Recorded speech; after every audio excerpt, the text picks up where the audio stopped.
It is time to roll out the red carpet. Fandango's fall movie preview is here.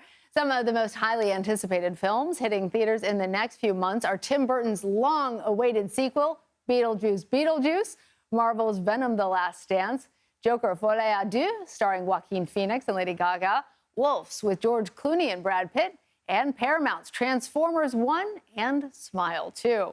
For more on all of this, it's my pleasure to bring in Erik Davis. He is the managing editor of Fandango. Always a treat to talk with you, Erik. Several summer movies like Deadpool, Wolverine, Inside Out 2 broke box office records. Are you expecting the same this fall? I'm wondering which films you're expecting to really draw in the biggest audiences. Well, I think it starts next week with Beetlejuice Beetlejuice. A lot of people looking forward to that film. And I just saw it, and it's a lot of fun.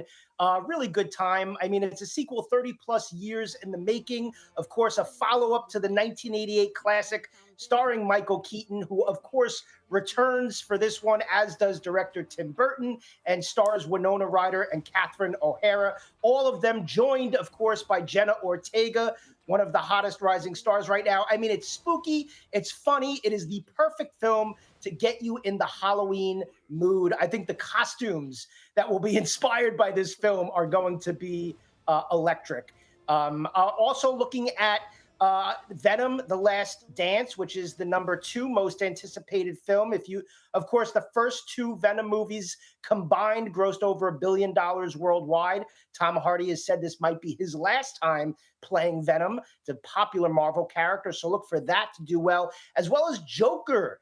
Joaquin Phoenix back in that Oscar winner. Remember, he won Best Actor Oscar for that role, and this time he's joined by Lady Gaga, which, I mean, look, you strip away the DC Comics, the Joker of it all, just to watch Joaquin Phoenix and Lady Gaga chew scenery for a couple of hours. Sign me up. You know, I can't help but notice that all of those are sequels or part of a franchise. What's going on with movie studios right now? Well, I mean, we always see kind of sequels and franchises. You know, if you think of every movie that comes out as a sandwich, right? The sequels, the franchises, the reboots is like the bread. Kind of holds everything together. It's what people love, that familiarity there, the familiar stuff.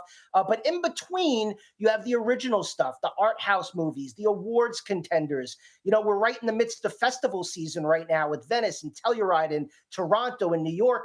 All of them are stuffed with original movies that will be coming to theaters soon. So, you know, I think there's a little bit of everything. You got to look between the bread if you want to find stuff that's a little bit different. Well, I want to talk about the best spooky movie that I'm looking forward to this fall. It's Beetlejuice Beetlejuice. And, you know, everything else sort of, the sequel came pretty soon afterwards. I'm looking at Catherine O'Hara. You're saying like 30 years later, she doesn't look like she's aged but 3 years. She's a national treasure, as is the entire cast. Talk to us a little bit more about how they finally got that movie made. Yeah, you know, I sat down with the cast and talked to all of them. And Michael Keaton said that he and Tim Burton didn't want to make a sequel just to make one, that they don't like sequels that are just made because the first one did well and they just do the same thing again. So they really worked for a long time to kind of find a reason. And Tim Burton said he wanted to find a reason to make it again as well. So they found this sort of continuation of the story, a new generation. They found a really great access point for it. And it looks great. And I had a lot of fun watching it. Absolutely fabulous. Erik Davis, thank you so much.